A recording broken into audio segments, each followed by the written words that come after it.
जय गुरुदेव। नाम किसका? प्रभु का। प्रभु का प्यारा नाम। जय गुरुदेव। यह नाम नहीं इंसान का, नाम है भगवान का। ये काम नहीं इंसान का, काम है भगवान का। प्रेम से बोलो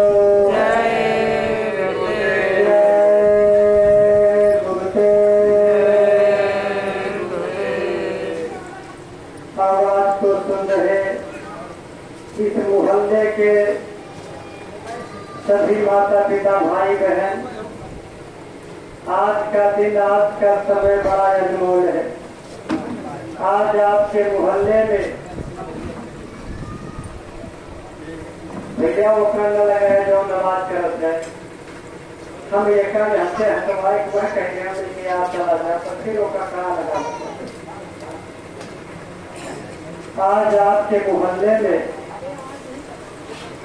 ऐसे त्रिकालदर्शी दुखहर्ता वक्त के संत सदगुरु का संदेश आया है और ये संदेशा किसी हिंदू मुसलमान और सिख ईसाई का नहीं है। प्रेमियों, ये संदेशा मानव शरीर में बैठी हुई जीवात्मा का है। ये मनुष्य शरीर जो अमोलक मिला है, ये क्यों मिला है? इसे पा करके हमें करना क्या चाहिए?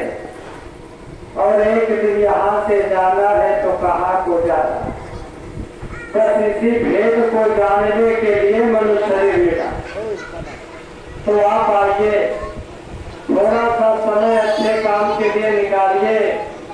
महात्माओं का संदेश और फकीरों का पैगाम ये बड़े खुशनसीबी से मिलता है, बड़े खुशनसीबी। यहाँ हम लोग आज आए हैं, हम लोग तो अपने गुरु महाराज का संदेशा उनके पास जा करके सुन लेते हैं, लेकिन ये संदेशा आप जनमानस के लिए है, आप टोला मोहल्ला वालों के लिए है। तो ये संदेशा आप सुन लो। जय गुरुदेव। सर्वरूप में विराजमान, घट घट में रमण करने वाले परम पूज्य गुरु जी महाराज के चरणों में कोटि कोटि नमन बंदन करते हुए उनके आध्यात्मिक उत्तराधिकारी वक्त के संत सदगुरु, धरती के सरताज, हम जीवों की संभाल कर रहे उज्जैन वाले बाबा उमाकांत जी महाराज के चरण कमलों में कोटि कोटि नमन बंदन करते हुए आज यहाँ पर पधारे हुए दूर दूर से आए हुए हमारे सभी सत्संग धर्म प्रेमी भाई बहन, इस टोला मोहल्ला से आई हुई माता बहन, भाई लोग, आप सभी को सादर जय गुरुदेव। आज का दिन ये किसी पर्व से कम नहीं है, किसी पर्व से कम नहीं है। तीर्थ लगता है, लोग नहाने के लिए जाते हैं, क्या ये किसी पर्व से कम है? हमको तो पहले याद था, लेकिन आज जब हम यहाँ आए तो हमको भूल गया। हम याद जब आया तब हमने इस मिट्टी को अपने माथे से लगाया, क्योंकि हमको पता चला कि यहाँ हमारे मालिक कभी पधारे थे। तारीख तो आज ही की थी 23 अगस्त, लेकिन सन के बारे में हमको पता नहीं कि किस सन को आए थे, लेकिन 23 अगस्त यानी आज ही के दिन आए थे। तो सोचिए आज का समय और ये स्थान कितना महत्वपूर्ण हमारे आपके लिए है। और आज उसी के उपलक्ष्य में यहाँ हम लोग इकट्ठा हुए हैं, एकत्रित हुए हैं और गुरु की चर्चा हो रही है। आपस में दर्शन और स्पर्शन का हमें संयोग बना हुआ। तो प्रेमियों, देखिए दुनियादारी में एक छोटा सा एक बच्चा जब पैदा होता है, अच्छा 2017 में भाई जानकारी मिली कि 2017 में 23 अगस्त को ये मालिक किसी घर में पधारे थे जहाँ आज हम लोग हैं। ये घर और यहाँ की मिट्टी तो बड़ी पूजनीय है, सब माथे लगाने के काबिल है। कि जहाँ महात्मा पधारे, जहाँ उनका चरण पड़ गया, वो कितना सौभाग्य की जमीन है, उस जगह कितनी है। तो ऐसी जगह हम लोग इकट्ठा हुए, बड़े सौभाग्य की बात है, बड़ी खुशनसीबी की बात है। बच्चा पैदा होता है, साल में उसका जन्मदिन लोग मनाते हैं। हमारे पुरखा पुरनिया जब मर जाते हैं तो साल में उनका पुण्यतिथि मनाते हैं, क्योंकि उनको याद किया जाता है। इसी बहाने अपने बूढ़े बुजुर्गों को, अपने माता पिता को हम लोग याद करते हैं। आज अपने गुरु को याद करने का ये त्योहार है, बड़ा अच्छा है। आप सबका दर्शन मिला। प्रेमियों, सत्संग बड़ा अमोलक होता है। सत्संग के बारे में महात्माओं ने कहा है कि सबके बरस हजार हो और सब संकट घड़ी एक, फिर भी नहीं पड़ा हरि सुखदेव ने किया विवेक। लेकिन सत्संग इनका सत्संग अगर एक घड़ी का मिल जाए तो हजारों वर्ष की तपस्या उसके आगे फेल हो जाती है। पहले के युगों में लोग तपस्या करते थे, उम्र बहुत ज्यादा होती थी, एक पांव पर खड़े हो जाते थे, हजार वर्ष तपस्या करते थे, अन्न और जल को छोड़ देते थे, लोग तपस्या करते थे। आज हम लोग मानव इतना कमजोर हो गए हैं कि हमारी उम्र तो 100 साल की मिली ही कलयुग में, लेकिन हमारी वजह से, हमारी कमी की वजह से हम 100 साल भी नहीं जी पा रहे हैं। तो हम लोग कितने कमजोर हो गए। हजार वर्ष की तपस्या आप कहाँ से कर सकते हैं। तो महात्माओं ने सरल कर दिया इस कलयुग में। कलयुग में रास्ता बता दिया सत्संग और नाम की। सत्संग में जाओ, नाम भेद का रास्ता ले करके और अपने घर में बैठ करके कमाई करके, जो लोग सत्युग में तपस्या करते थे 10-10 हजार वर्ष और वो चीज बड़ी मुश्किल से प्राप्त करते थे, आज कलयुग में बड़ी आसानी से वो चीज मिल सकती है, बशर्ते इनका साथ मिल जाएगा। ऐसे सब सदगुरु महात्मा का, वक्त के सदगुरु का सानिध्य मिल जाए, साथ मिल जाए तो बड़ा आसान है ये रास्ता।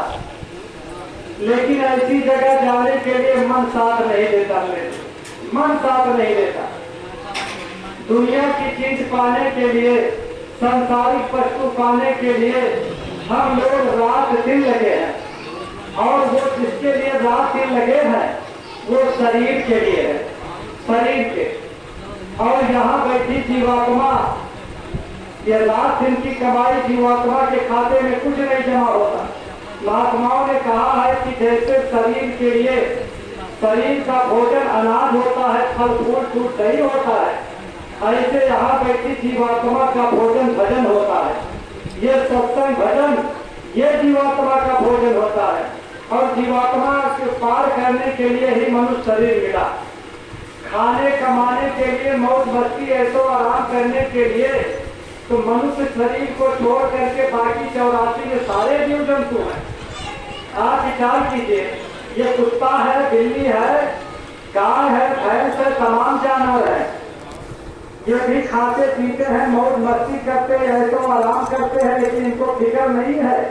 फिक्र है तो केवल मनुष्य को है।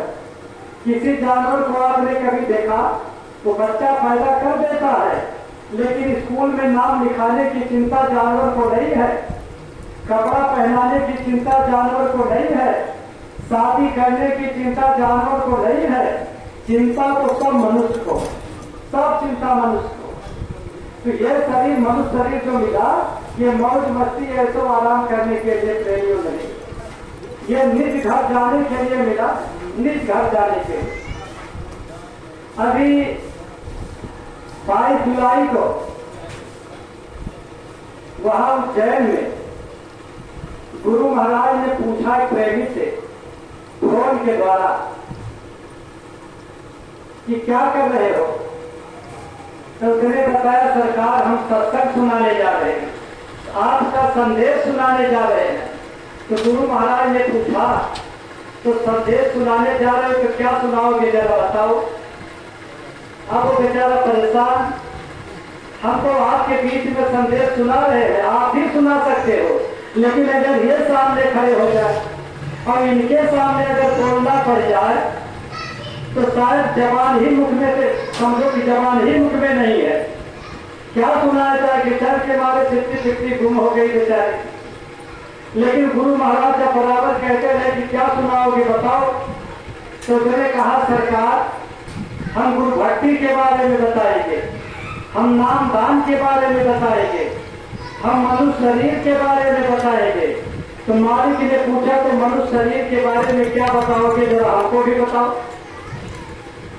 अब बेचारा फिर घबराया, लेकिन अपनी टूटी फूटी भाषा में कहा कि सरकार हम चाह रहे हैं लोगों को बताएंगे कि अच्छी बात थोड़ा मेहनत करो, ऐसी कमाई करो कि जिससे फिर मनुष्य शरीर मिल जाए। तब गुरु महाराज ने कहा कि ये गलत है। अगर मनुष्य शरीर मिला है तो फिर मनुष्य शरीर पाने की कामना मत करो, जिसके लिए मिला है वो काम करो। किसके लिए मिला है? अब की बात छुटकारा के लिए मिला है, मुक्ति पाने के लिए मिला है, जन्म मरण से छूटने के लिए मिला है। बड़ा कष्ट यहाँ है, बड़ा दुख है यहाँ। तो कहा फिर अगर मनुष्य शरीर पाने की कामना करोगे तो उसी 84 में तो फिर चले जाओगे, जन्म मरण के चक्कर में जीवात्मा फंस जाएगी। अरे अब की मालिक से प्रार्थना यही करो कि सरकार अब की बार हमको छुट्टी मिल जाए, हम कमाई करेंगे, मेहनत करेंगे, गुरु भक्ति करेंगे, ताकि इसी जन्म से हमको पार चलना है, फिर मानव शरीर न मिले, कोई शरीर न मिले। वैसे सत्संगी जो होता है, संत मत ये कहती है कि अगर बिगड़ गया, बिगड़ने का मतलब हम कमाई नहीं कर पाए तो मनुष्य शरीर मिलेगा। हम कीड़ा मकोड़ा की योनि में, पशु पक्षी की योनि में नहीं जाएंगे, लेकिन मनुष्य शरीर मिलेगा तो कष्ट तो उठाना पड़ेगा, 9 महीना उल्टा लटकना तो पड़ेगा, जन्मना तो पड़ेगा, तो ये कष्ट तो सहना पड़ेगा। तो कहा कि ऐसा कुछ करो, लोगों को यही बताना है कि अब की बार मेहनत करके और अपने निज घर चलना। तो सत्संग की बात देखिए प्रेमियों, इस सत्संग के माध्यम से सत्संग की कहानी आपको बताना चाहिए, और उसी माध्यम से हमको आपको एक शिक्षा भी लेनी है। शिक्षा कि हर जगह ये हमारा जो गुरुदेव परिवार है, और कोई भी परिवार हो, चाहे वो सांसारिक परिवार हो या हमारा परमार्थी परिवार हो, अगर हमने तालमेल अच्छा नहीं रहेगा, हमें मधुर संबंध नहीं रहेगा, तो होता क्या है?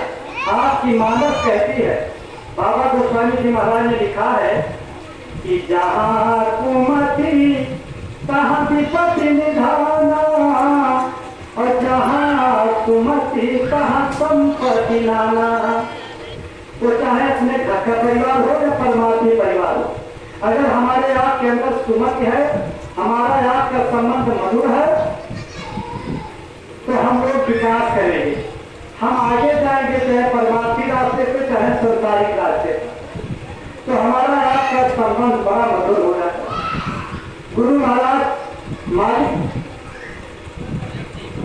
सत्संग सुनाए, कहा कि गुरु भाई बहन का रिश्ता, गुरु भाई का रिश्ता संसारिक रिश्ता से बहुत अच्छा होता है। क्यों? क्योंकि आपका रिश्ता यहाँ भी है और आपका रिश्ता वहाँ भी होगा, क्योंकि हमारा आपका घर जब एक है, घर तो सबका एक है, चींटी से लेकर हाथी तक सबका घर एक है, लेकिन हमको आपको रास्ता मिल गया है, हमको आपको अपने घर जाना है। कोई आज जाएगा, कोई कल जाएगा, लेकिन जब एक ही घर में जाएंगे तो वहाँ मुलाकात होगी। इसीलिए कहा कि आप वहाँ भी जाओगे, परिवार में रहोगे, तो आपका संबंध बड़ा अच्छा है, बड़ा मधुर होना चाहिए। तो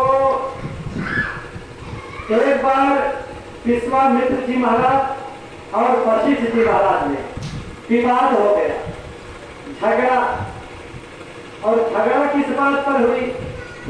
विश्वामित्र जी तपस्वी थे, वो तपस्या को बड़ा बताते थे, और वशिष्ठ जी महाराज सत्संगी थी, वो सत्संग को बड़ा बताते थे।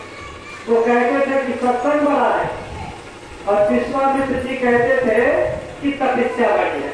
इसी बात को लेकर के दोनों महात्माओं में विवाद था, झगड़ा था। लेकिन वो आपस में झगड़ा नहीं करते थे क्योंकि समझदार थे। समझदार व्यक्ति झगड़ा नहीं करता है आपस में, वो कानून की लड़ाई लड़ता है, कानून से पकड़ना चाहता है, लाठी से सर फोड़ के वो जुर्म का हकदार नहीं बनना चाहता, वो कानूनी लड़ाई लड़ेगा तो समझदार होगा। तो अब ये भी समझदार थे, कहा कि भाई देखो हमको आपको आपस में झगड़ा नहीं करनी है, चलो किसी के पास चलते हैं जो हमसे बड़ा है और उसके पास चल करके हमें अपना फैसला कराना है। फैसला तो किसके पास चला जाए? कहा कि विष्णु भगवान के पास चला जाए। ये दोनों लोग विष्णु भगवान के पास चले फैसला कराने के लिए। तो विष्णु जी तो पहले जान गए कि ये दोनों लोग क्यों किस काम के लिए आ रहे हैं। तो जब पहुंचे अपना काम बताया तो विष्णु जी ने कहा कि भाई देखो हम बड़े व्यस्त हैं इस समय, इसलिए आप ब्रह्मा के पास चले जाओ। ये दोनों लोग ब्रह्मा के पास गए तो ब्रह्मा ने भी अपनी व्यस्तता बताई, अपनी व्यस्तता बताई। तो फैसला तो कर सकते थे, विष्णु भी कर सकते थे, ब्रह्मा भी कर सकते थे, लेकिन इन्होंने नहीं किया। तो ब्रह्मा ने अपनी व्यस्तता बताई और भेज दिया शंकर भगवान के पास। अब ये दोनों महात्मा शंकर जी के पास जब पहुंचे तो शंकर भी फैसला करने में अपने आप को असमर्थ समझा। इन्होंने भेज दिया शेषनाग के पास। अब ये दोनों महात्मा जब शेषनाग के पास पहुंचे और अपनी सारी व्यथा सारी कहानी बताई कि महाराज आप फैसला सुना दो। विष्णु जी ब्रह्मा जी शंकर जी ने नहीं सुना, लेकिन आप सुना दो फैसला। शेषनाग ने कहा हम फैसला कर देते हैं, बस एक समस्या है, पृथ्वी हमारे सर के ऊपर टिकी है, इसी पृथ्वी के भार को कोई थामो, कोई रोको बने और हमको सोचने समझने को मौका मिल जाए तो हम फैसला कर दें। तो तपस्या में क्रोध होता है। विश्वामित्र जी ने कहा कि चलो आप छोड़िए, हम इस पृथ्वी को अपनी 1000 तपस्या के बल पर रोक रहे हैं। और अपना हाथ विश्वामित्र जी हाथ लगा दिए और तपस्या का बल दे दिया और जैसे शेषनाग सर हटाए तैसे उनका हाथ डगमगाने लगा। विश्वामित्र जी ने कहा कि महाराज जल्दी सर लगाइएगा, नहीं ये पृथ्वी हमसे रुकेगी नहीं। तो उन्होंने सर लगा दिया। अब तो वशिष्ठ जी महाराज का नंबर था। वशिष्ठ महाराज ने कहा कि आप अपने सर को हटाइए, मैं केवल एक क्षण मात्र के सत्संग के बल पर अपनी एक अंगुली पर पृथ्वी को रोकूंगा, आप सर को हटाइए। और एक अंगुली अपनी लगा दिया, जैसे कन्हैया वो बर्तन पर्वत पे लगाए थे, एक अंगुली लगा दिया और एक क्षण मात्र का सत्संग के बल पर। और जैसे उन्होंने अपना सर हटाया पृथ्वी रुक गई, पृथ्वी रुक गई। शेषनाग ने कहा अगर दोनों लोगों को उत्तर मिल गया हो तो चले जाइए, हमको कुछ कहना ना पड़े।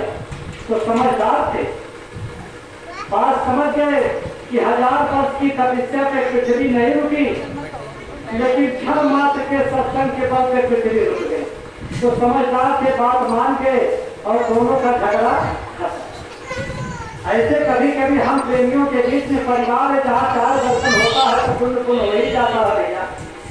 लेकिन शंका अगर कोई हो जाए तो आपस में मिल बैठ करके अगर समाधान हो जाए, यही सबसे बड़ी चतुराई है, चालाकी है। अब आपस में लड़ना झगड़ना, पैमेनस पैदा करना, यह समझदारी का काम नहीं है। प्रेमियों हमारा परमार्थी रास्ता है, मिलजुल के आपस में हम प्रार्थना गाते हैं कि मिलजुल कर प्रभु हमें रहना सिखा देना। हम प्रार्थना गाते तो क्या यही मिलना जुलना हमारा? हम एक दूसरे की निंदा करें, एक दूसरे की बुराई करें, एक की आलोचना करें, कुछ ऐसा धर्म नहीं है। हम किसी का भला नहीं करते कि हमें बुरा किसी का करने का हकदार नहीं है। गुरु महाराज की ये बढ़िया है, ये फुलवारी है। हम आपस में प्यार मोहब्बत से रहेंगे तो कितना अच्छा लगे। कितना बड़ा परिवार है, टुकड़ाव पैदा हो जाता बेकार चला जाता। तो देखिए बड़ा अमोलक है मनुष्य शरीर, और सदगुरु मिल गए, भेद मिल गया। अब कमाई हमको आपको करनी है। गुरु तो केवल मंजिल की रास्ता बताते हैं। आवाज भैया साफ जा रही है, जो ज्यादा थोड़ा सा डाउट करना, थोड़ा सा अच्छा ठीक है। तो कमाई हमको आपको करनी है, चलना हमको आपको है। अब रफ्तार के ऊपर हमारे आपके निर्भर है, जितना चलेंगे। कोई आज पहुंचेगा, कोई कल पहुंचेगा, लेकिन पहुंचेगा जरूर। तो प्रेमियों, ये रास्ता हमको आपको मिला, सुमिरन ध्यान भजन करने का तरीका मिला। बड़े सौभाग्यशाली, बहुत धन्य है हम लोग जो इस रास्ते के राह की रहे। गुरु महाराज कभी सुनाते थे कि छोटी कहानी की बड़ी सीख, छोटी कहानी की बड़ी सीख। तो सुनाते थे कि एक मल्लाह था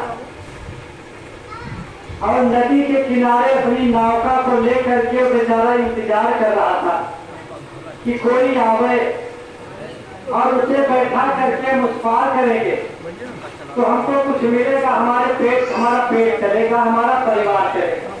यही उसकी कमाई थी। बेचारा नाव लेकर किनारे खड़ा था, तब तक एक पंडित जी आए और पंडित जी ने कहा उस पार चलना है। तो मल्लाह ने कहा बैठो, कोई और आ जाए तो ले चलते हैं। इतने में एक मौलवी साहब आ गए, उनको भी बिठा लिया। थोड़ी देर के बाद एक पढ़े लिखे सज्जन सूट बूट पहने आए, उनको भी बिठा लिया। अब 3 आदमी जब हो गए तब उसने नाव को खोल दिया, नाव लेकर के चला पार करने के लिए। और जैसे नाव चली, पंडित जी ने पूछ लिया मल्लाह से, कहा रे मल्लाह भाई, कुछ श्लोक जानते हो संस्कृत का? मल्लाह ने कहा महाराज हम पढ़े नहीं है, हम नहीं पढ़े। तो पंडित ने कहा कि तुम्हारी 4 आना जिंदगी खत्म। कहा ठीक।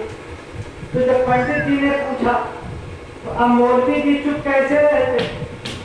तो मौलवी ने पूछा मल्लाह से कि मल्लाह भाई कुछ कलमा आयत जानते हो? मल्लाह ने कहा महाराज पढ़े नहीं है हम। तो कहा तो तुम्हारी 4 आना जिंदगी खत्म। अब ये 2 लोग मिलकर के उसकी 8 आना जिंदगी खत्म कर दिए। बचा कितना? 8 आना, आधी जिंदगी खत्म।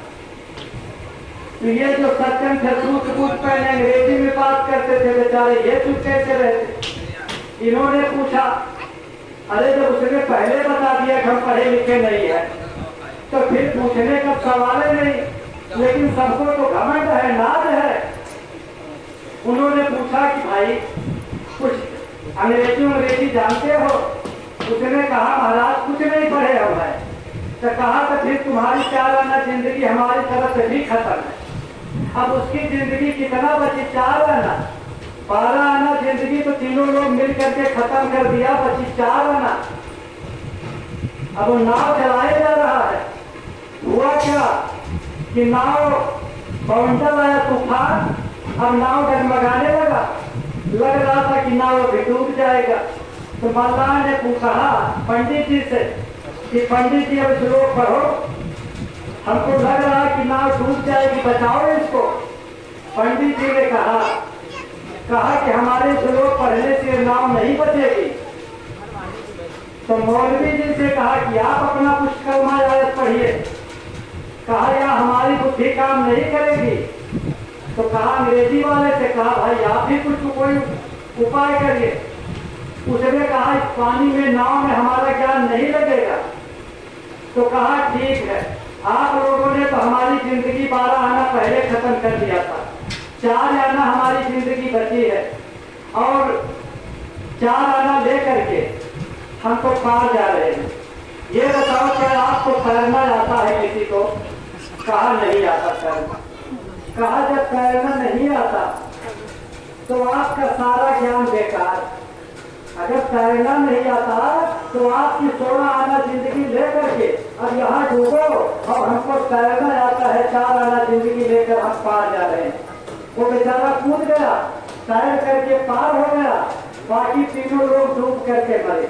कहानी सुनाने का मतलब यह था कि है दुनिया वालों, है संसार वालों, आप संसार चाहे जितना बता लो, चाहे जितनी संपत्ति प्रॉपर्टी आप बना लो, और चाहे जितनी शोहरत आप कायम कर लो, चाहे जितना बड़े आप बन जाओ, लेकिन अगर इनका साथ नहीं मिला, परमार्थी जगत का रास्ता आपको नहीं पता है, यहाँ का सारा वैभव लेकर के एक दिन आपको डूब जाएगा।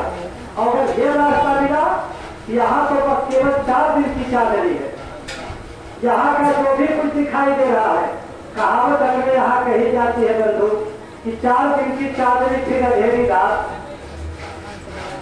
तो चादरी का तो सीमा है कि 4 दिन की है, लेकिन अंधेरी रात की कोई सीमा नहीं है कितना दिन तक अंधेरा हो जाएगा। अगर इस मनुष्य शरीर से बिगड़ गया, हमने आपने अपना काम नहीं किया, तो सदा सदा के लिए पता नहीं कितने दिन के लिए अंधेरी रात हो जाएगी, इसकी कोई पैमाना नहीं है। और ये चहल पहल जो आप हम देख रहे हैं, ये चहल पहल तो बस 4 दिन के लिए है। तमाम लोग आए और चले गए। हमारे गुरु महाराज सुनाते हैं कि बल विक्रम देव जीत गए और पारत गए थे भारत खाना, और जंग में जुड़े दुर्योधन गए थे 64 कोस में छपुरताना। और धरा के प्रमाण ये है स्वामी, जो धरा से धरा जो परा सुनता, जो फल लगा है उसको गिरना है नीचे, और जो आग लगी है बुझना है, चाहे आज चाहे कल, और जन्म हुआ है तो मरण पक्का। तो जब यह सत्य है, अटल सत्य है, कि इसको स्वीकार कर लेने में ही बहादुरी है, इसको मान लेने में ही बुद्धिमानी। तो महात्माओं ने इस तरीका से कहा कि बच्चा, एक रास्ता अगर यही आपको नहीं मिला, यहाँ की सारी चाहे कितने बड़े आप हो जाओ, हमने आपने देखा कि मरने वाला बेचारे के साथ क्या जाता है, कुछ साथ नहीं जाता। अगर जाता है कि यही एक दौलत है, कहते हैं कि शुद्ध परिवार महल धन हाथी और सब छूट जाए भजन एक साथ, सारी दौलत छूट जाती है। अगर उसने परमार्थी दौलत कमाया है, भक्ति किया है, भजन किया है, ये परमार्थी दौलत का वारिस उसका बेटा बेटी कोई बनता नहीं है, कमाने वाले के साथ जाता। तो प्रेमियों, यही दौलत तो हमारे आपके साथ जाएगा। इसी के लिए तो हम रात में किए हुए हैं, कितनी दूर से चल करके कहाँ कहाँ दौड़ लगाते इकट्ठा करने के लिए। तो बड़े भाग्यशाली है वह जो गुरु से दौड़ लगाते हैं। और ये अमोलक जन्म बाबा जी गोस्वामी जी ने कहा कि मानव तन मिला कब, बड़ा भाग्य हुआ था, बड़े भाग्यशाली जीव को मनुष्य शरीर मिला। लेकिन आप विचार करो, लाइटर बताओ कहाँ रखा है। कहा कि बड़े भाग्य मानुष तन पावा और सुर दुर्लभ सक ग्रंथ ही गावा। बड़े भाग्य से मनुष्य शरीर को मिला। रसोई में वही टेप रखा रहता है। हमको आपको विचार करना है। अरे क्या नाम है वो जो भाग्यशाली है तो टोकरी जो है सब जगह किसी चीज को तो बताते उन्हीं सब में रखा रहता है। आपको मरना है, करते करते मरना है। कि मनुष्य शरीर मिला तो हमें आपको नहीं मिला है। आज के इस टोला मोहल्ला में, आज के जिला अयोध्या में, संसार में पता नहीं कितने को मनुष्य शरीर मिला है, लेकिन भाग्यशाली सब नहीं है। भाग्यशाली है तो कहा कि बड़े भाग्य पाई सत्संगा। भाग्यशाली वो है जिसको सत्संग मिला है, वो भाग्यशाली है। और नहीं तो मांस खाने वाला, शराब पीने वाला, अंडा खाने वाला भाग्यशाली नहीं हो सकता। क्योंकि इनके बारे में महात्माओं ने लिखा है। बाबा रविदास जी महाराज ने कहा कि मानुष तन पाई के और जे भखे पराया मांस और ते नर तो देख जाएंगे सत भाग्य करता है। यानी मनुष्य शरीर को पा करके यदि आप पराया मांस खाओगे तो दोजख जाना पड़ेगा। दोजख माने नरक होता है, नरक जाना पड़ेगा। तो मनुष्य शरीर पा करके जो नरक की तैयारी कर रहा है तो वो भाग्यशाली नहीं हो सकता। चाहे भाग्यशाली वो है जो अपनी जीवात्मा के लिए उसको फिक्र है, उसको चिंता है कि ये जीवात्मा हमारी नरक 84 से बच जाए, वो अपने घर पहुंच जाए। क्योंकि इस संसार में दुख है, कोई ऐसा हमको दिखाई नहीं देता जो सुखी हो, कोई नहीं। ये तो महात्माओं ने कहा कि कोई सुखी नहीं है, कोई न कोई दुख सबको लगा है। एक सच्ची घटना अपनी बतावे हम, ये दुख सुख की बात जब आती है तो हमको एक प्रमाण मिल गया, एक नजीर मिल गई। जनवरी का महीना था, ठंडी पड़ रही थी, हम अपने घर से जा रहे थे दवा लेने के लिए। हमारे यहाँ से 20-22 किलोमीटर दूर जो मेडिकल कॉलेज बना है, कहाँ है हमारा मेडिकल कॉलेज, अकबरपुर के कांडा रोड पे पड़ता है। वहीं जा रहे थे दवा लेने के लिए। रास्ते में पूजा पाठी होने लगी। अब जनवरी महीना में अगर बूंदी सर के ऊपर पड़े तो ठंडक लगेगा। तो जब करीब पहुंच गए तो हमारे मन में एक विचार पैदा हुआ। आपके मन में भी विचार पैदा होगा, आप खाली बैठ जाओ तो ये मन में कुछ, ये मन है, ये संकल्प विकल्प तो कुछ न कुछ अच्छा बुरा हमेशा सोचता है, बस आप खाली बैठ जाओ तब। तो हम जा रहे थे तो हमारे मन में विचार आया कि अगर हमारा घर यही होता अस्पताल के पास तो बहुत अच्छा होता, बहुत अच्छा होता। 1 रुपये की पर्ची कटाते, अच्छे डॉक्टर को दिखाते, बढ़िया दवा लेकर अपने घर में चले जाते। अब 25 किलो 22 किलोमीटर दूर से आ रहे हैं, 100 रुपये के तेल 80 रुपये तेरे लग जाता है, दिन भर टाइम खत्म होता। अगर यहाँ हमारा घर होता तो बहुत अच्छा। अब यही गुनावन मन के अंदर चल रहा था। अंदर पहुंच गए अस्पताल में, वहां का देखा, वहां तो नौजवान भाई पलाई बारे हुए थे, जलाए हुए थे, उसी को ताप रहे थे, हाथ सेक रहे थे। पहुंच करके हमने भी हाथ सेकना शुरू कर दिया। 3 लोग हो गए। तो उसी में से एक आदमी कह रहा है कि भैया अस्पताल के लगे घर का हो गए, समझ लो भगवान एक विपद खड़ी कर दी, एक मुसीबत खड़ी कर दी। तो अब फिक्र हमें हुई, चिंता हमको हो गई कि अभी हम सोच रहे थे कि हमारा घर अस्पताल के पास होता तो अच्छा था, और इनका घर अस्पताल के पास ये कह रहे हैं कि मुसीबत खड़ी हो गई। तो हमको पूछना पड़ा कि भैया आप ऐसा क्यों कह रहे हैं। तब उसने कहा कि रिश्तेदारों से घर कभी खाली नहीं रहता, रिश्तेदार भेज देते हैं कि चले जाओ मामा, वहां है मामा के यहाँ, और कह देना डॉक्टर के पास दिखा करके अच्छी दवा ले दे, उठा के यहाँ चले जाओ। अब रिश्तेदार से घर खाली नहीं रहता। अगर कोई भर्ती हो जाता है तो उसके साथ जितने लोग रहते हैं सबको भोजन बना के देना पड़ता है, कि कम मुसीबत है। तो हमने सोचा कि हम दूर रहते हैं इसलिए हमको चिंता है, और ये नगीचे हैं इनको भी चिंता है। यानी खुश कोई नहीं, हम दूर के नाते दुखी है, ये नजदीक के नाते दुखी दोनों। ये दुनिया का हाल है मेरे भाई। हम आपको देख रहे हैं कि आप सुखी हो गए, लेकिन आप किसी दूसरे को देख रहे हैं कि वो सुखी हो। सुखी कोई नहीं है। अगर सुख चाहते हो सुख, तो सुख के बारे में देखिए उत्तराखंड में काकभुतुंड जी महाराज से गरुड़ जी ने सवाल किया, क्योंकि वो महात्मा थे, रूप उनका कौवा का तो था, लेकिन सत्संग सुनाते थे। तो गरुड़ जी ने सवाल किया कि महाराज सबसे बड़ा सुख क्या है और सबसे बड़ा सुख क्या है। अब आप देखिए, आपको ये चौपाई सुन करके आप जानते तो सब है, लेकिन हम लोग आपस में मिलजुल करके जब चर्चा करते हैं तो एक बार गदगद हो जाते हैं, हमारा भाव निर्मल हो जाता है परमार्थी रास्ता पे चलने के लिए। काकभुतुंड जी महाराज ने जवाब दिया कि नहीं चरित्र समय दुख जग माही, और संत मिलन सम सुख जग नाही। कहा चरित्रता के समान कोई दुख नहीं है, चरित्रता के समान। अब यही समझना है कि चरित्रता है क्या चीज। परमात्मा की बात लिखी है, अध्यात्म की बात लिखी है। यहाँ संसारिक दरिद्रता की बात नहीं कि कोई अमीर है कोई गरीब है, कुछ भी नहीं।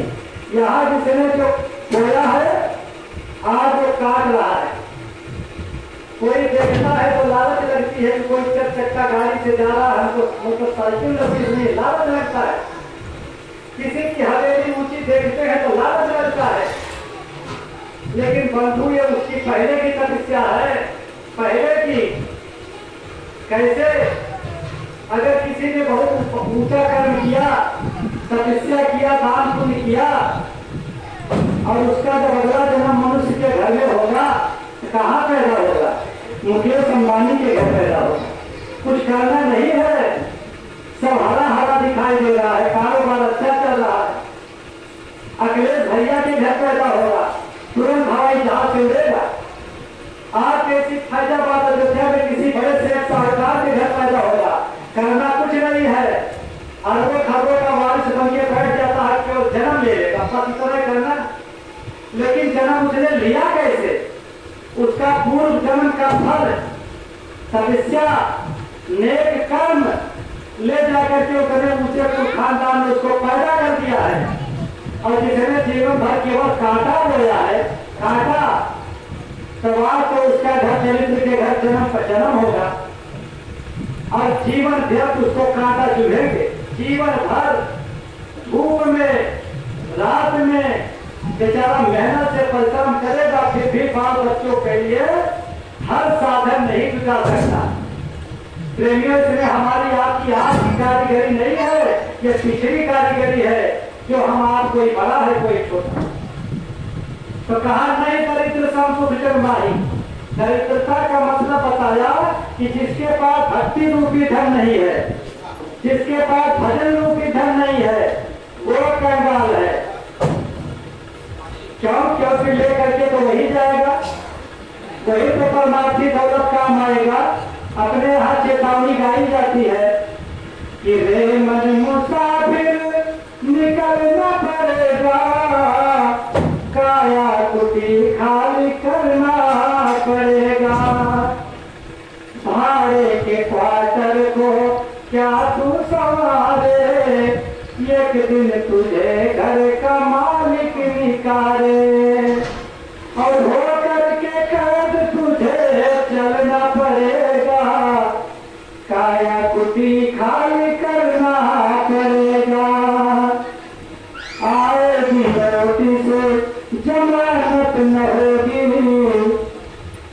पूछेगा आएगी नोटिस जमानत न होगी, पल्ले अगर कुछ अमानत न होगी, इसका किराया भी भरना पड़ेगा, काया कुटी खाली करना पड़ेगा। तो कौन सी अमानत है जो हमारी आपकी जमानत लेगा? वो अमानत कौन है? आप विचार करिए। कहते हैं कि आएगा बुलावा तो जाना पड़ेगा, सर तुमको आखिर झुकाना पड़ेगा और वहां न चलेगा बहाना किसी का, नहीं चाहिए फिर तो खाना किसी का। वो मालिक की कचहरी है, मालिक का इजलास है, जहाँ ये संसारिक दौलत आप लेकर के जा नहीं सकते। तो क्या दोगे वहां, क्या दिखाओगे? और यहाँ आपका हित मित्र चाहे जितना बड़ा वहादार हो, आप किसी से फोन साझा करके आप तो पैगाम लगा नहीं सकते, तो क्या जवाब दोगे भैया? तो वहां पे एक परमार्थी दौलत भक्ति आपने किया और सदगुरु आपने बनाया, तो सदगुरु कहते हैं वकील होते हैं।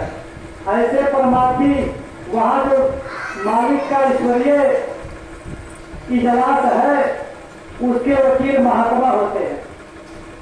बचत तो महात्मा करेंगे, उसके हाथ को महात्मा जाने नहीं देंगे। जिस दिन सदगुरु नाम दान देते हैं, जीवात्मा की डोर अपने हाथ में ले करके और देखो त्रिकुटी में ले जा करके गुरुपद में बांध देते हैं। और जब समय आखिरी आता है, जीवात्मा निकलती है, उसी दिन सदगुरु जीवात्मा की संभाल करते। जरा वो दिन याद किया जाए कि अभी हम आप अपने घर में सोए हो, समय रात का हो, लाइट चली जाए, अंधेरा हो जाएगा, अब आपको अपने घर में से निकल करके बाहर आना है तो किसी कारणवश, तो आप क्या करोगे?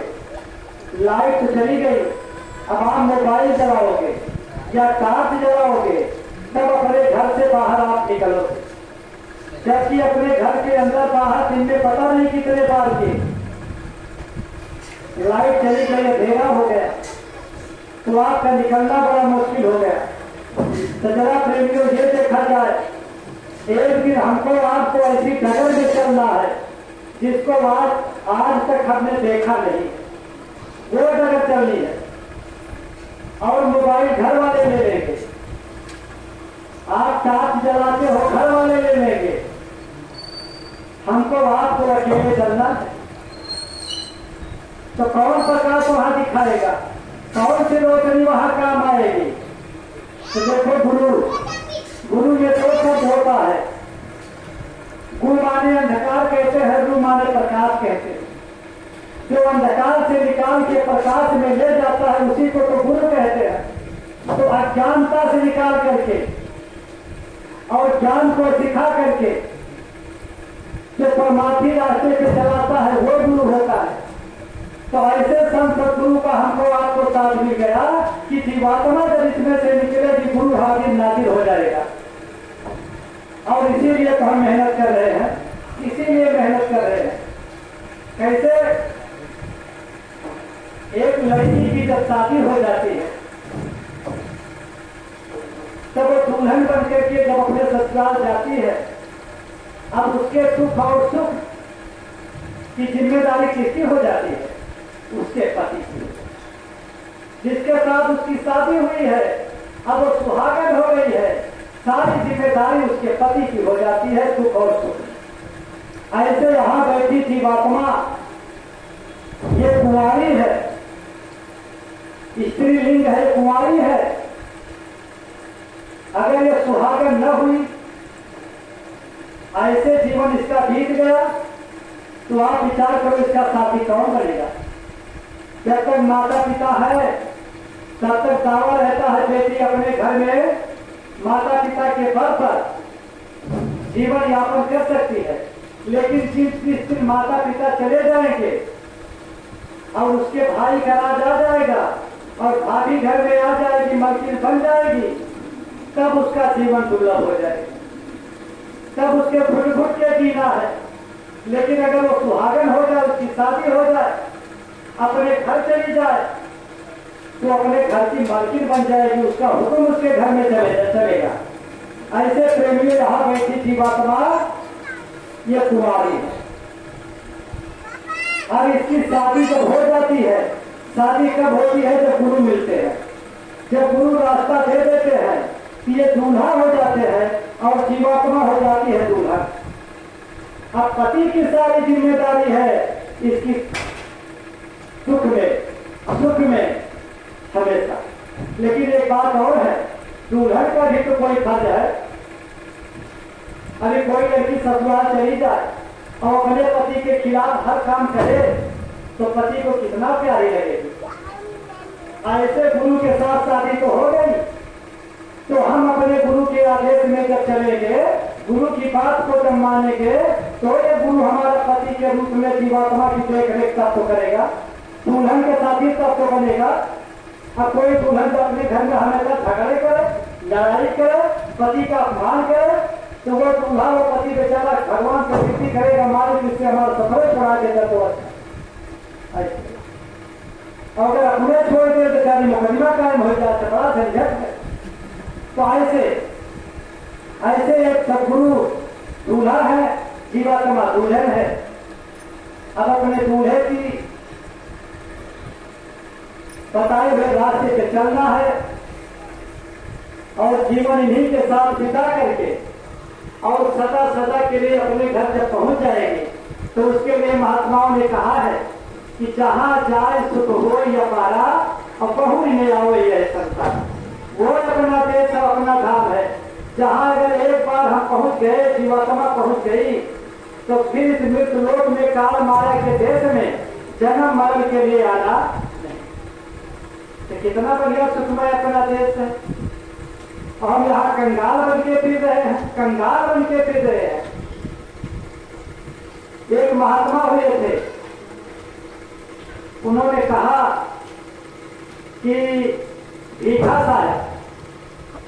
साहब कौन थे? गोविंद साहब के गुरु थे, पलटू साहब के बाबा थे भीखा साहब। उन्होंने कहा कि भीखा भूखा कोई नहीं, सबकी गठरी लाल, सब छोड़न की दिख जाने नहीं पाते भई कंगाल।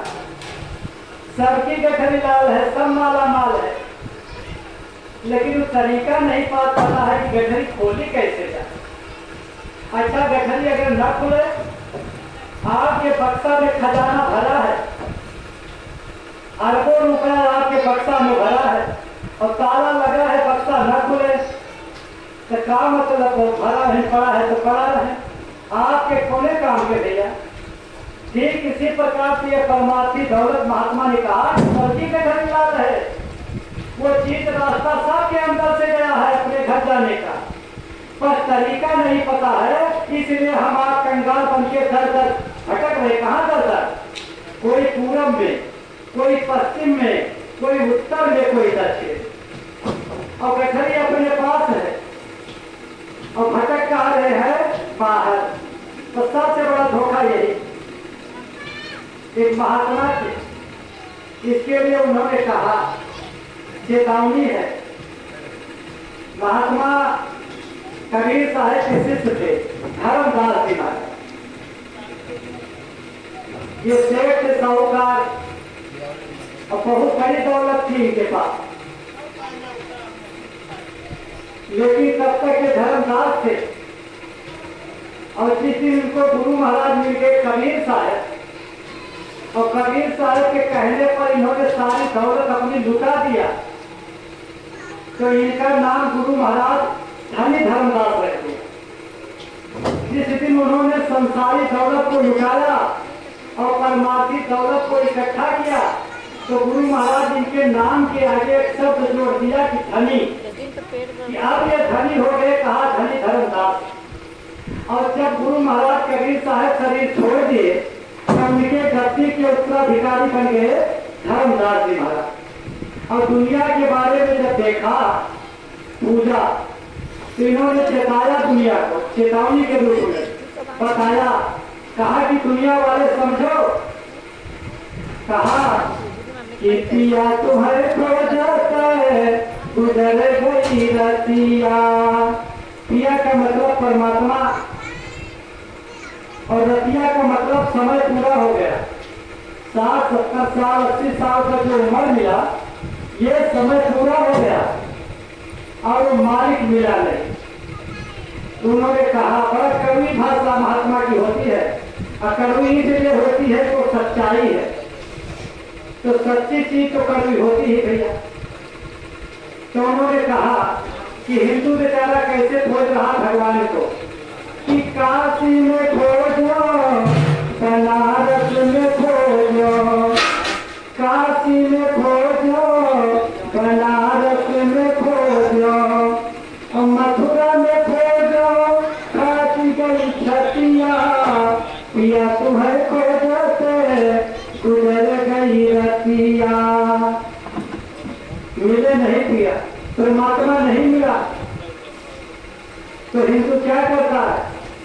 कहा चलो किताब में खोजो, भगवान को कहा खोजा जाए? किताब में।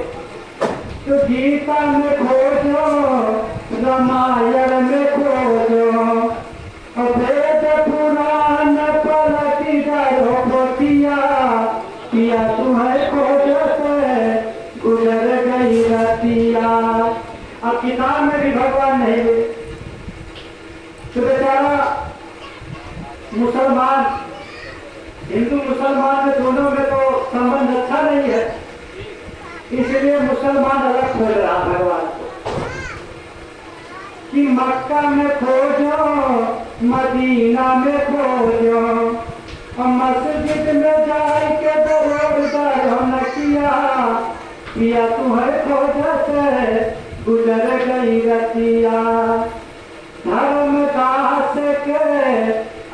करियो विनती, ये तने में आए गवन वाली पतिया, पिया तुम्हें खोजते गुजर गई रतिया।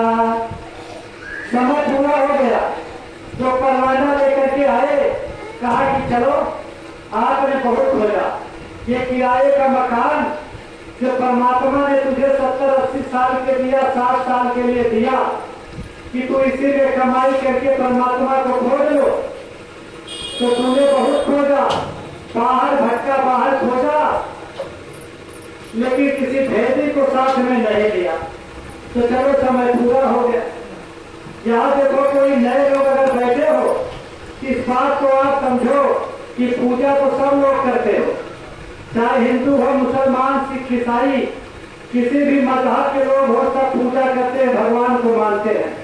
यहाँ तक कि कसाई भी जो गला काटता है वो भी खुदा की इबादत करता है। लेकिन महात्माओं ने कहा कि जितना पूजा आपका है वो करने का तरीका सही नहीं है, इसलिए आपको मजदूरी उसकी मिल नहीं रही है। जैसे अभी हम लोग चले जाए किस कहीं पर, अपने मर्जी से किसी के खेत में काम करें, शाम तक करें, लेकिन मजदूरी नहीं मिलेगी, क्योंकि हमने अपने आप किया है। अगर कोई खेत का मालिक हमको बुला करके काम करवाएगा तो शाम को मजदूरी देगा। ठीक इसी प्रकार से हमारी आपकी भक्ति है। बीच में अगर गुरु खड़े हो जाए और इनके कहने पर हम अगर भक्ति करेंगे तो उस भक्ति की मजदूरी जितना होती है हमको आपको मिलेगी।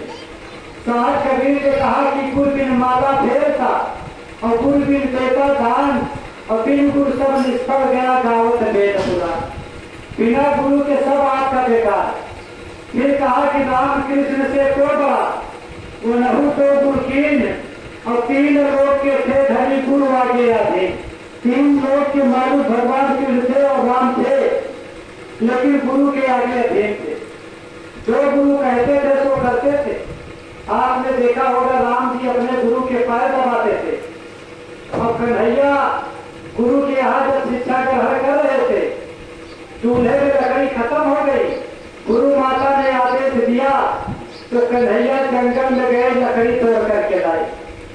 जो गुरु के यहाँ गुलामी कर रहा है वो गुरु सबसे बड़ा होता है। कहा कि 3 लोग नौखंड में गुरु से बड़ा न कोई, और कर्ता करे न कर सके गुरु करे सो होए। गुरु इसलिए बड़ा है क्योंकि हमने आपने भगवान को देखा नहीं है, देखा है किसको? गुरु को। और गुरु ही सब कुछ होता है कि इस कलयुग में गुरु ही सब कुछ है। यही बात आपके रामायण में लिखी है। जैसे 15 पलटों के बाल कांड आएगा तो उसमें लिखा है कि बंदो गुरु पद कंज कृपा सिंधु नर रूप है। मैं ऐसे कंज गुरु के चरण कमलों की वंदना करता हूँ जो दया के सिंधु नर रूप में साक्षात श्री हरि है। तो इन्हीं के बारे में कहा गया। तो देखिए आप कहा चलिए कि नहीं दरिद्र सम सुख जग माही, और संत मिलन सम सुख जग नाही। दरिद्रता के समान कोई सुख नहीं है, यानी जिसके पास परमार्थी दौलत नहीं है, जिसने भक्ति भजन नहीं किया, दरिद्र उसी को बताया गया है। और फिर कहा कि संत मिलन सम सुख जग नाही। अगर आपको संत सदगुरु मिल गए तो दुनिया का हर खजाना आपको मिल गया है। अब बाकी कुछ नहीं है। यहाँ तो त्याग तपस्या मेहनत करके आपकी बार अपने घर चलने की तैयारी करना है। जब गुरु मिल गए था वो दौलत मिल गई जिसके लिए मीरा ने कहा था कि पायो नहीं मैं तो नाम रतन धन पायो। वही तो नाम रतन धन हमको आपको गुरु महाराज ने दिया है। बस फर्क इतना है, मीरा को रविदास जी ने दिया था और हमको हमारे गुरु महाराज ने दिया। चीज तो वही है। फिर कहा कि फर्स्ट मौलक जी मेरे सतगुरु, और कर कृपा अपनालो पायो मैं तो नाम रतन धन पायो। सबकी नाव खेवटिया है सतगुरु, और भव सागर करियायो पायो मैं तो नाम रतन धन पायो। तो ये सारी चीजें नाम रतन धन हमको आपको मिल गया। इससे बड़ा खजाना और क्या हो सकता है। मालिक ने तो हमको आपको बताया, कहा कि भरोसा उस पे करो, विश्वास उस पे करो कि जो पैदा होने के पहले माँ के अस्तर में दूध भर देता है, परवरिश वो करता है, वो परवरिश करता है। बाकी आपके प्रारब्ध में, हमारे प्रारब्ध में जो है वो हमको आपको मिलेगा। तो कमाई करने की जरूरत है, साथ साथ में क्या मिलना है तो मिलेगा। प्रेमियों, और गुरु महाराज ने कहा अपना मंदिर जो बावन में बन रहा है, गुरु महाराज कहते हैं, तो पहले तो देखिए, उसके पहले मथुरा में अपने बाबा का मंदिर बना है, मथुरा में चिन्ह बना है। संत मतले बताते हैं कि मंदिर का कोई स्थान नहीं होता, कोई महत्व नहीं होता। हम लोग कहते हैं कि मंदिर मस्जिद का, तेरे पूजन को भगवान बना मन मंदिर आलिशान। ये मंदिर है, ये मस्जिद है, यही गिरजाघर है, यही गुरुद्वारा है, मनुष्य शरीर। लेकिन ये चिन्ह कि इतने बड़े महात्मा इस धरती पर हुए, उनकी यादगारी के लिए ये चीजें बन रही हैं। तो मथुरा में जो मंदिर बना था अपने बाबा का, यानी दादा गुरु जी का, उस मंदिर के बनने में 23 साल लगा था। 23 साल, पुराने लोग बताते हैं 23 साल। और ये जो मंदिर अपने गुरु महाराज का चिन्ह 52 में बन रहा, रेवाड़ी जिला में। अभी 14 तारीख को त्रयोदशी थी इसी महीने, तो हम भी वहां गए थे। तो उस मंदिर में अब ये मशीनरी जुगा गया, तकनीक बदल गई है। वहाँ हम और आज जैसे सेवादार की जरूरत नहीं है। जैसे यहाँ अपने यहाँ जो ओवर ब्रिज बन रहे, तब आप कैसे पिलर पावा खड़ा हो रहा है, उसमें हम आप जाल बना सकते हैं, हम आप कुछ भी नहीं कर सकते, वो करने वाले करते हैं, तकनीक वाले, टेक्निकल लाइन से काम हो रहा है। तो वहाँ एक मजदूर से हमने पूछ लिया कि भैया ये मंदिर आप कितने दिन में बना दोगे? उसने बताया कि 2 साल लगेगा, 2 साल। अब आप विचार कीजिए कि मथुरा में 23 साल लगा था, अब आपके रेवाड़ी का मंदिर गुरु महाराज कहते में 2 साल में बन जाए, जो वो बता रहा था।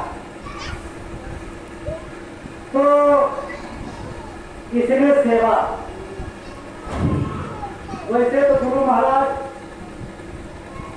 रास्ता खोल दिया सेवा का।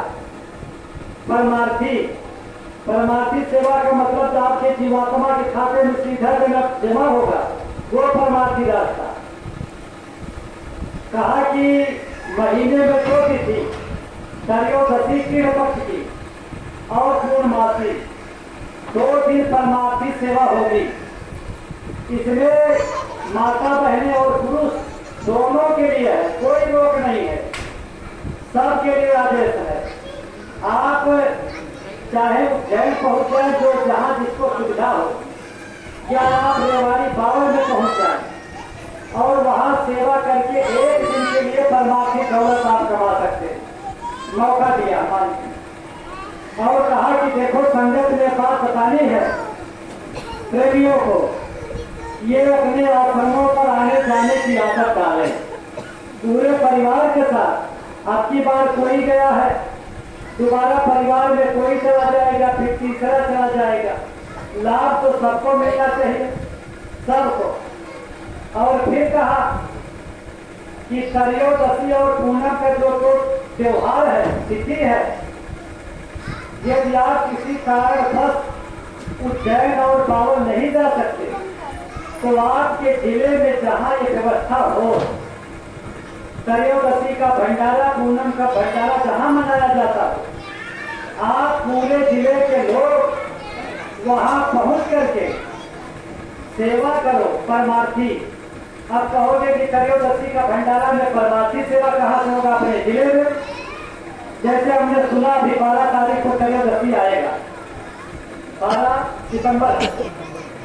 सितंबर को त्रयोदशी का भंडारा आएगा अपना। तो आपके इसी पड़ोस में हमने सुना कि होगा।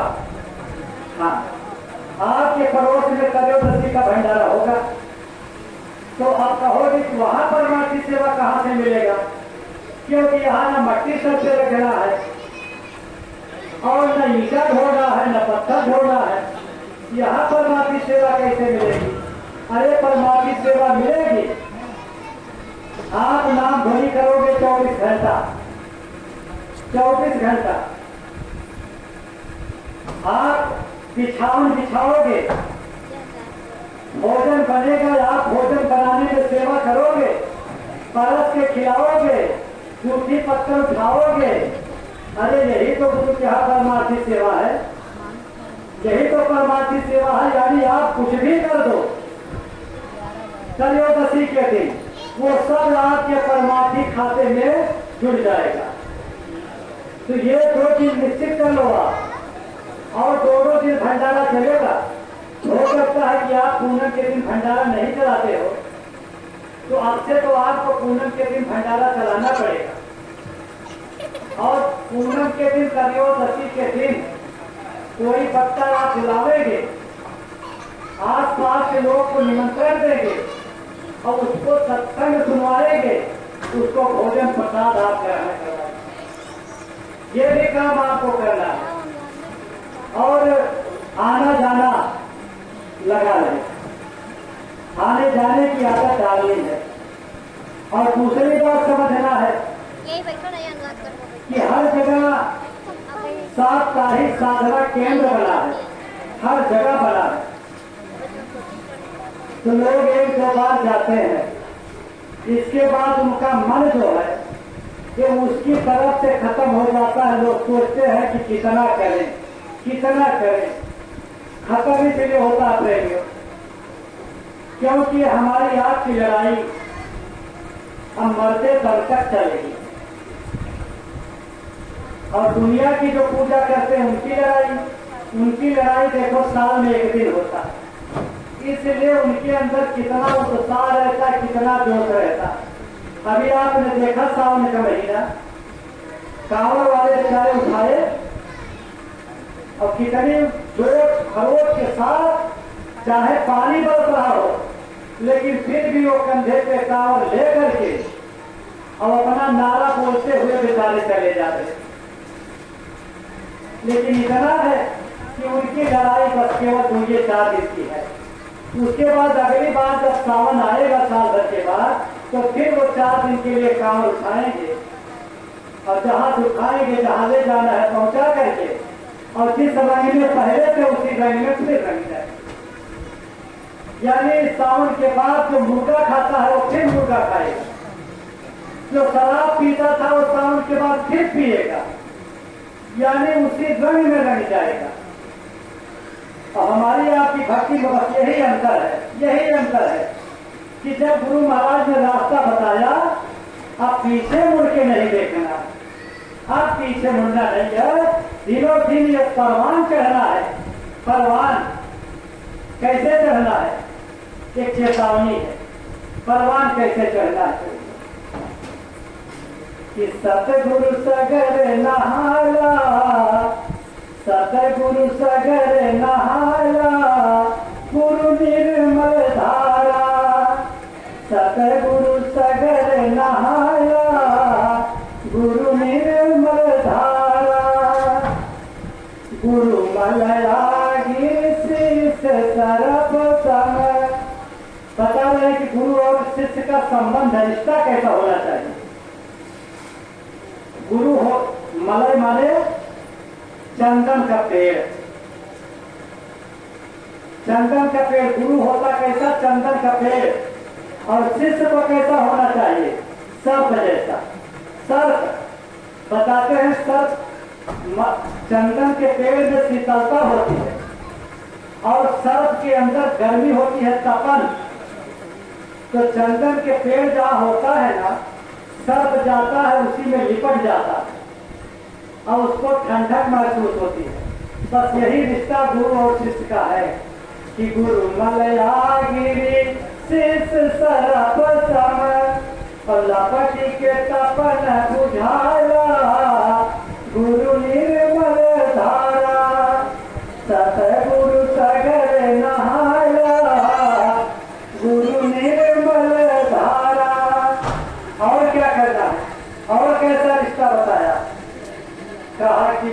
सती सम सिसती रही चकोरा। कैसा रिश्ता? गुरु चंद्रमा के समान और शिष्य को क्या बता रहे हैं कि रही चकोर पक्षी। चकोर पक्षी और चंद्रमा में इतना मोहब्बत है।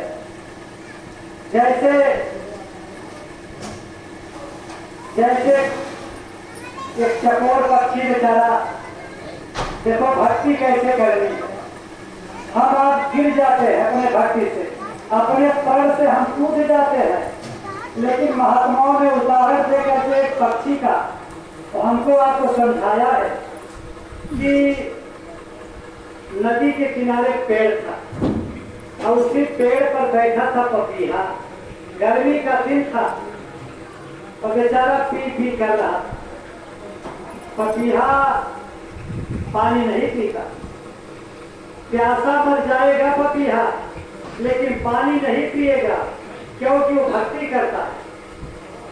किसकी? स्वाति नक्षत्र। यदि स्वाति नक्षत्र में पानी बरसेगा तो अपना मुख खोलेगा, ऊपर से जो बूंद गिर जाए उसी पानी को पपीहा पीता है, बाकी मर जाएगा लेकिन संसार का पानी वो नहीं पिएगा। इतना बड़ा भक्त है।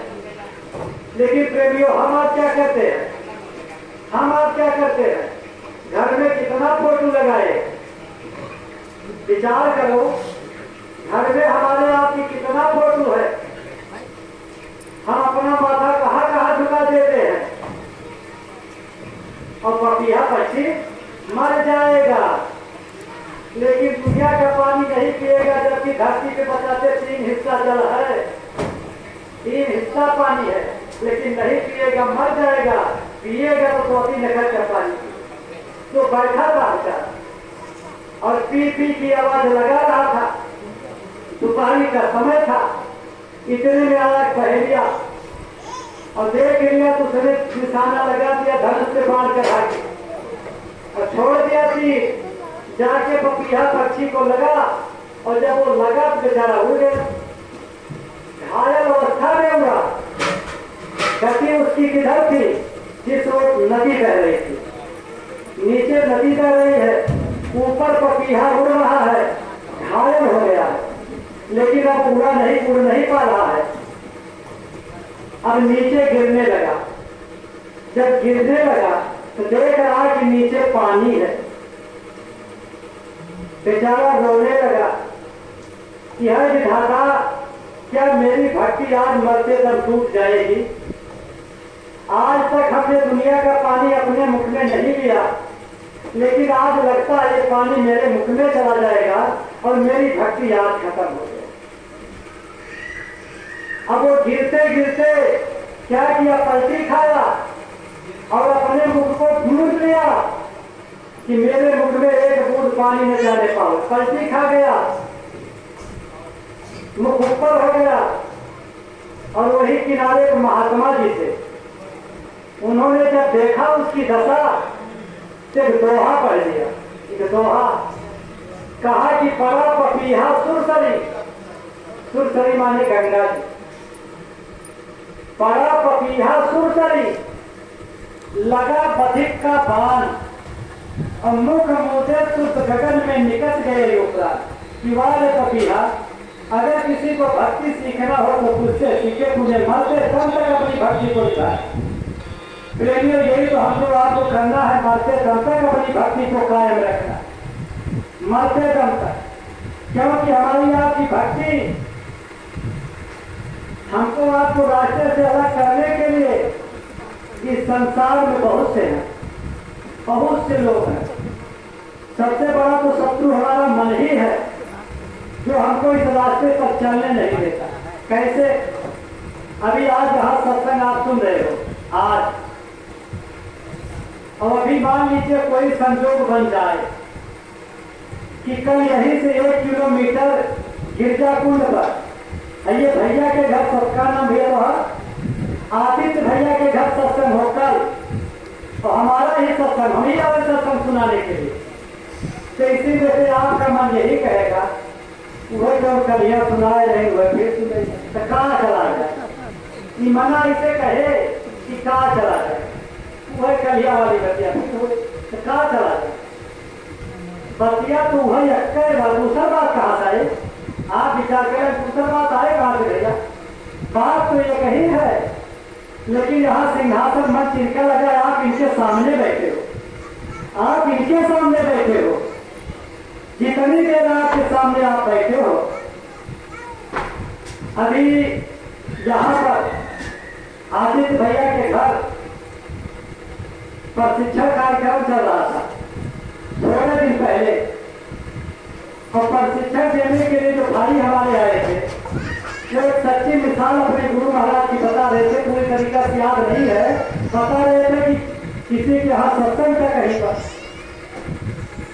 और वक्ता लोग बाहर से आ रहे थे सत्संग सुनाने के लिए, और जो सत्संग का आयोजन किए थे बेचारे विकलांग थे। अब गुरु महाराज का फोटो था नहीं, गुरु महाराज का फोटो नहीं था, तो मंच कैसे लगाया जाए।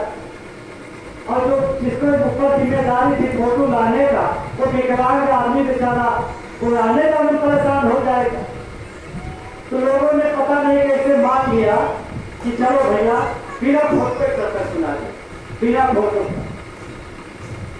ऐसे हमारे यहाँ हमारे गुरु भाई ने कहा कि हमारे पड़ोस में चलो फिर सत्संग कर दो, वो सब मथुरा वाले हैं। तो हम कहा चलो बहुत बढ़िया सत्संग सुनाएंगे, संदेश सुनाएंगे जो आएगा, लेकिन एक काम है भैया कि मंच महाराज जी का लागेगा तो हम सुनाएंगे। बस इसी बात को लेकर कैंसिल हो गए, न वो इनका मंच लगाने के लिए तैयार हुए और न वहां जाने के लिए तैयार हुए। अब पता नहीं कैसे लोगों ने सरकार के लिए मंच बिना मंच लगाए सत्संग शुरू हो गए। अब वो जहाँ कार्यक्रम था वो बेचारा होता रहा सत्संग का। बाद में उसने बताया कि मैं इतना भागा कि अपने गुरु महाराज के लिए कोई स्थान नहीं दे सका, अपने गुरु को बैठा नहीं सका, इतना भागा। हमारे गुरु आए और जब तक सत्संग हुआ तब तक ऐसे खड़े रहे। उसने अपनी आंखों देखा, बयान किया। तो आप विचार करो, कहीं भी चले जाओगे। एक दिन जब गुरु महाराज थे, गुरु महाराज तो हमारे जिले में जहाँ एक चीनी मिल है मिठौड़ा के पास, वही एक हमारे गुरु भाई हैं जगदीश प्रसाद यादव, फौज में नौकरी करते थे तो रिटायर हो गए। बेचारे ही लखनऊ में घर द्वार बनवा के वही रहते हैं। तो महात्मा में एक दिन सत्संग था और हमारी जगदीश भैया से मुलाकात हो गई, बेचारे ड्यूटी से आए थे। तो हमने कहा कि भैया इसी महात्मा बाजार में 18 तारीख को सत्संग होगा और सत्संग सुनाने के लिए बस्ती जिला से पारे की याद है। उनका नाम है रमाशंकर पांडे, बहुत बढ़िया सुनाते थे भाई। इस ओर तो उनको बहुत याद, पता नहीं कितना जीता किस लोग याद, तो सुनाते थे। तो हमने कहा भैया पारे की याद है, बहुत बढ़िया सुनाते हैं, तो आप आइएगा। उन्होंने जवाब दिया कि अरे भैया गुरु महाराज का संदेश अगर कोई पागल आदमी सुनावे तो भी हमारे लिए नियामत है। नियामत अगर कोई पागल सुनावे गुरु का संदेश, फौज में रहने वाला आदमी, बताओ इतनी ऊंची बात, इतनी बढ़िया बात। तो ये मन धोखा देता है हमको। आपको समय है तो समय निकाल करके सत्संग कहीं भी हो वहां अगर पहुंचना लायक हम है तो पहुंच करके गुरु की दया दुआ का अनुभव करना। तो देखिए हम यही बात आपको बता रहे थे कि साधना केंद्र जहां जहां भी हो तो जब तक गुरु के आदेश बंद करने का न हो तब तक आप उसको बंद मत करो। आप देखो मुश्किल घड़ी ये है जिसके घर में साप्ताहिक साधना केंद्र लगा है, हमारे घर में भी लगा है साधना केंद्र। कभी कभी ऐसा हो जाता है कि हम दुइये लोग का बैठ के 2 घंटा वहीं दे कर रहेगा, दुइये आदमी का। और गांव में कितना है 20 सत्संगी, हमारे पड़ोसों में 2 जने हैं। तो आप विचार कर, हमको तो करना है गुरु के आदेश से, चाहे जिस तरीके से हमको निभाना है। तो ऐसे प्रेमियों जिसके घर बेचारे के बन गया साप्ताहिक साधना केंद्र, अब तो वो 2 घंटा हवा में बैठेगा, लेकिन आपका यह फर्ज बनता है कि आप जाओगे तो सबके अंदर एक हौसला बढ़ेगी।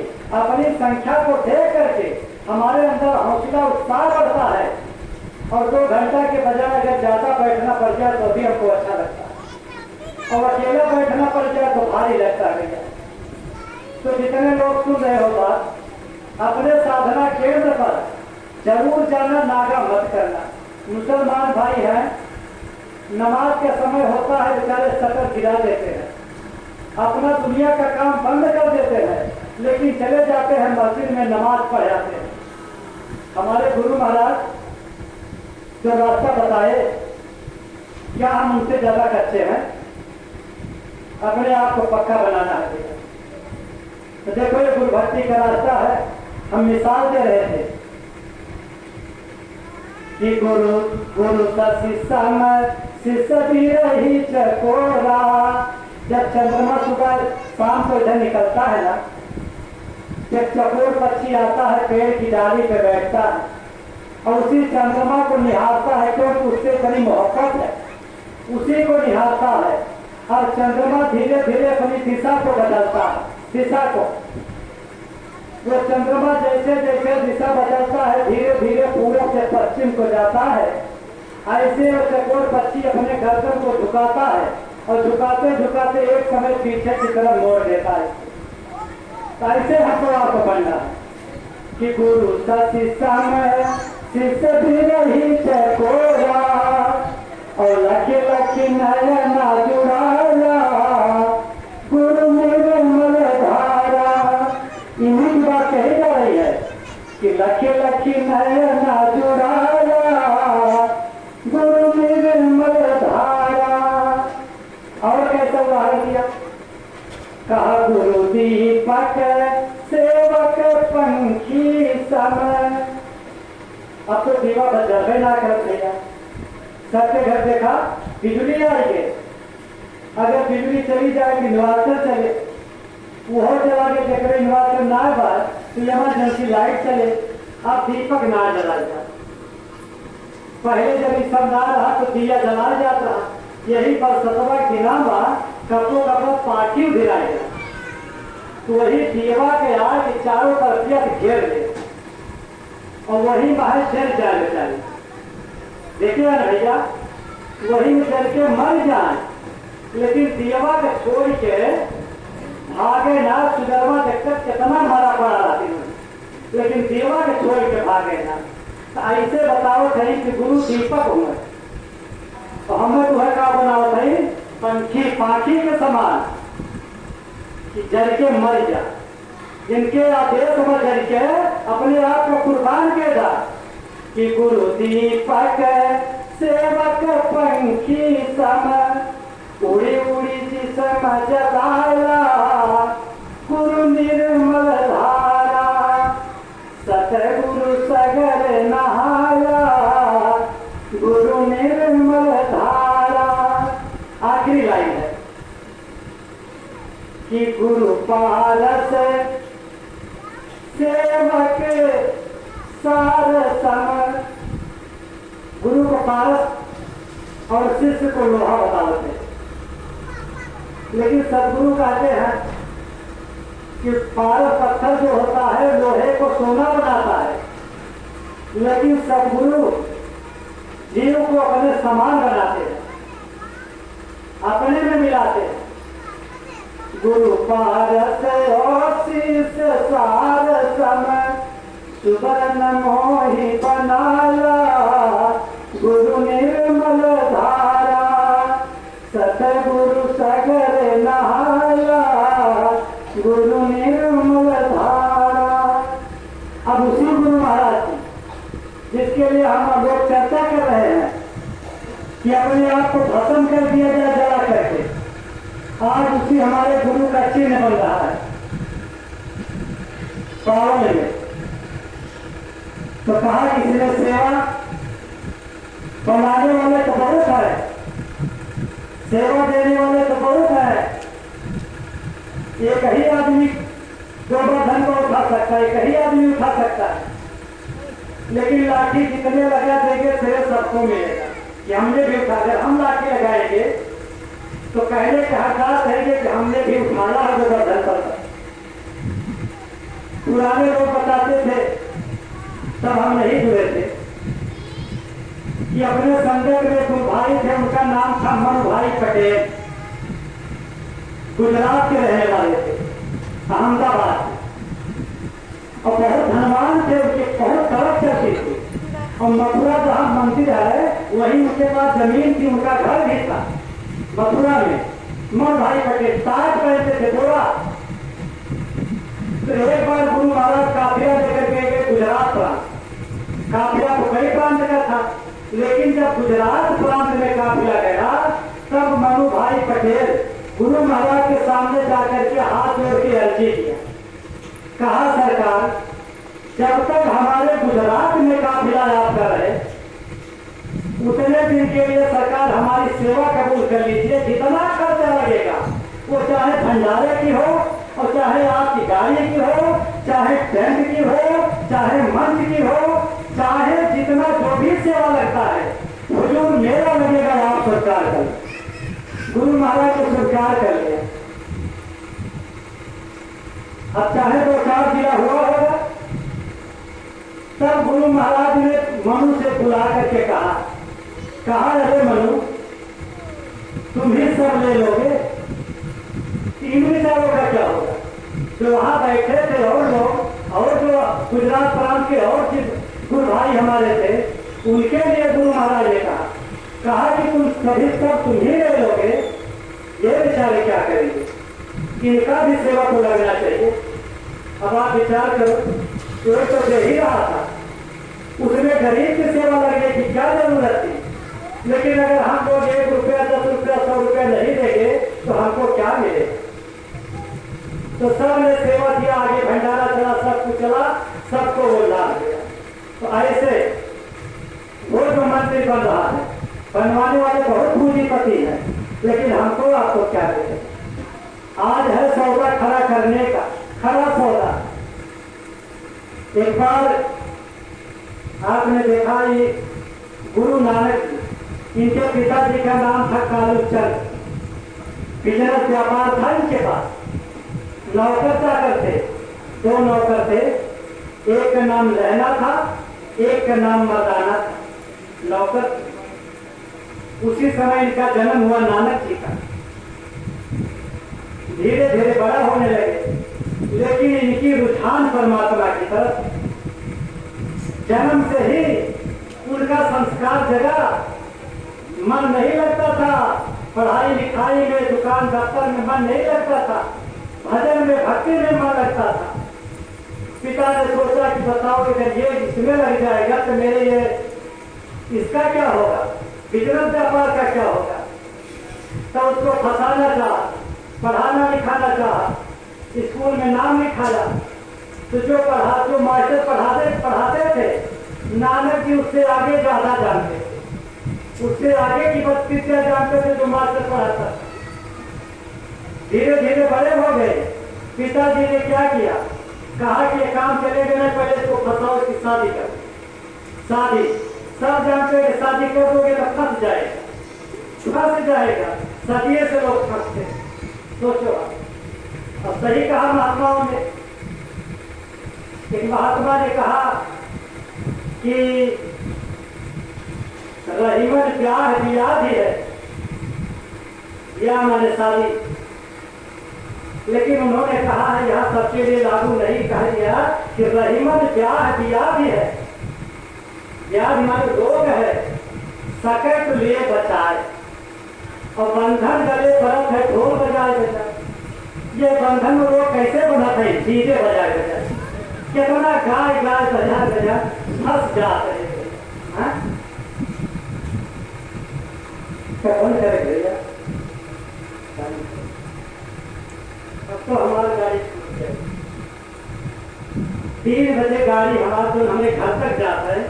आपके देवकाली पर 3:10 पे छूट गए, तो 3 बजे जब वो छूट गए, तब मैं धक्का मुक्की खा, एक बार देखा अंकार पर एक बार। आप देव के दिए यही 12 बजे समय मिला, 12 से 2 तक हो जाएगी। ठीक, तो ऐसे लोग करते हैं। तो फंस गए बेचारे। अब नानक जी की शादी हो गई, सोचे कि फंस जाएंगे, लेकिन नानक जी का रास्ता परमार्थी, ये बराबर परमार्थ की तरफ लगा। तो पिताजी ने क्या किया, इनके ऊपर बोझ दे दिया व्यापार का। पहले दिन इनको व्यापार करने के लिए भेजा और 20 रुपया दिया। 20 उस समय 20 रुपया बहुत था नानक के समय तक। और दोनों नौकर को साथ में लगा दिया, लहना और मर्दाना। कहा कि इनको सिखाना है, पढ़ाना है, बताना है, आप जाओ। अब ये दोनों नौकर साथ नानक जी चल पड़े व्यापार करने के लिए 20 रुपया लेकर। और पिताजी ने कहा था जाते जाते, कहा था कि बेटा पहली बार जा रहे हो तो सच्चा सौदा करना, खरा सौदा करना। खरा खरा का मतलब है कि 10 रुपये का सामान खरीदा जाए और 12 में बेचा जाए तो सौदा खरा, और 10 में खरीद के 8 में बेचा जाए तो ये तो खरा सौदा नहीं। तो नानक जी चल दिए पैदल, गाड़ी लेकर के, सवारी गाड़ी जानवर खींच रहा था, लेकर के चल दिए। रास्ते में एक जगह सत्संग हो रहा था। अब नानक जी बैठ गए सत्संग में, अब दोनों नौकर भी बैठ गए सत्संग। जब सत्संग खत्म हुआ तो लंगर चलने लगा, भंडारा जैसे आज हाथी के तरफ ऐसे। तो लोगों ने बैठ के भोजन किया। तो नानक जी के दिमाग में आया कि पिताजी चलते चलते कहे थे कि बेटा 20 रुपया ले लो और सौदा खड़ा करना, तो आखिर इससे खरा सौदा क्या हो सकता है। बस 20 रुपया निकाल करके भंडारे में सेवा दे, सेवा। अब तो पैसा खत्म, अब कहाँ जाएंगे सौदा करने के लिए। बाकी तो नौकर बेचारे कुछ नहीं बोल पाए, वहीं से वापस घर की तरफ आ रहे हैं। अभी पहुंचने वाले थे, किसी ने पिताजी से बता दिया कि अरे आपका बेटा व्यापार करके लौटा है। अब उसको क्या पता कौन सा व्यापार करके लौटा, उसने बता दिया। अब पिताजी मारे खुशी की उठा लिए अपनी कुबरी छड़ी, जो लेकर के चलते पहले करके चले अगवानी करने के लिए कि मेरा बेटा आ रहा, अगवानी किया जाए। और जब बेटे के पास सिले गांव के बाहर तो देखा न झोला है न बोरा है, आखिर सौदा कहाँ जो लेकर के आया। तो पूछा कि सामान कहाँ है, तो नानक जी ने सारी बात बता दी।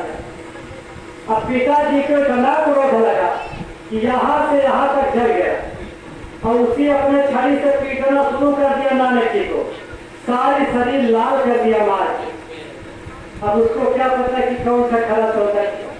तो प्रेमियों, ये कहानी सुनाने का मतलब है कि हम आप जो सौदा कर रहे हैं ये खरा सौदा कर रहे हैं। ये परमार्थी जो सौदा हमारा आपका है यही खरा सौदा है, इससे बड़ा सौदा और कोई नहीं है।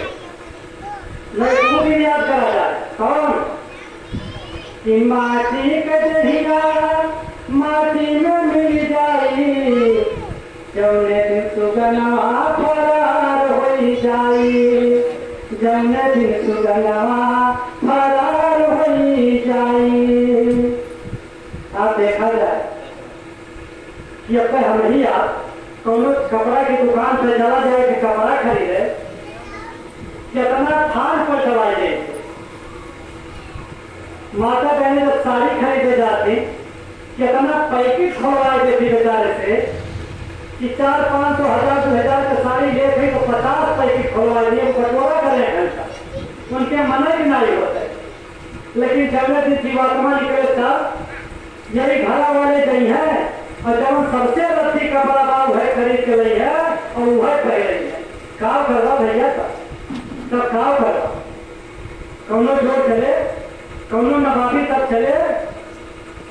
कहनाते वो दिन याद करा कि गोरे गोरे देहिया के सुंदर सिंगरवा और लूट ले है घरवा के सगर हो लूटे रवा, कुछ नहीं चाहिए। लेकिन अगर खरा सौदा किया है ना तो क्या क्यों लड़ी नहीं गई। तुम्हारा बिटिया बेटवा हमारा परिवार वाला क्यों नहीं ले पाई, क्यों नहीं छोड़ कर सौदा खरा बचो। गोरे गोरे दहिया के सुंदर सिंगरवा लूट ले घरवा के सगरो लुटेरवा। और आखिर बदनिया उधार हो जाई, चौने दिन सुगनमा फरार हो जाई। सजवा सजई है जब बंद हुए बोलिया, चार जने मिलके उठाए हैं बोलिया। और वही दिन सगरो करार मिट जाई, जौने दिन सुगनमा फरार हो जाई।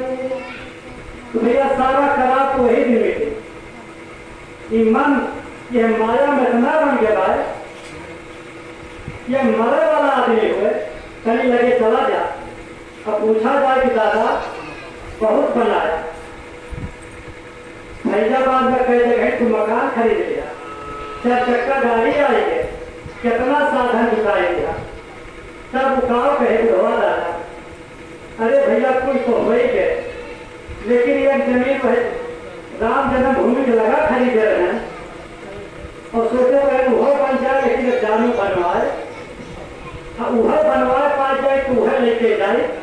और बाकी जब लोग 4 सदर हैं बेटी खड़ा किया ये तरीका न लेते मरे की स्थिति में भाई लेकिन अनुमान खत्म है। तो सोच रहा तो खरा सौदा करे ऊपर कमा रहा